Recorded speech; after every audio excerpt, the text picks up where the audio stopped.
Welcome. In front of me is a CROSSCALL Action X3, and today I will show you how to clear browsing data. So to get started, you want to open up your browser. So I'm going to use the default one, which is Chrome.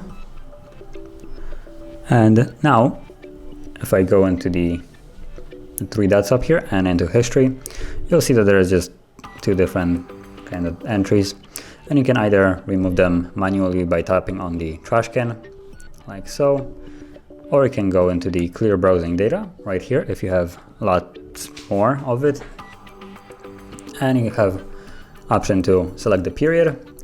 So by default it looks like it's set to past hour, but you can select it to basically beginning of time, which is kind of a vague statement, and then select what you want to actually remove from all that time. So browsing history, cookies, cache, you have also saved passwords and autofill data, so you can remove everything if you like. And then all you need to do is just tap on clear data, and as you can see, that's previously where we had the two history tabs, and now it's completely clear. So that is how you would clear browsing data, and if you found this very helpful, don't forget to hit like, subscribe, and thanks for watching.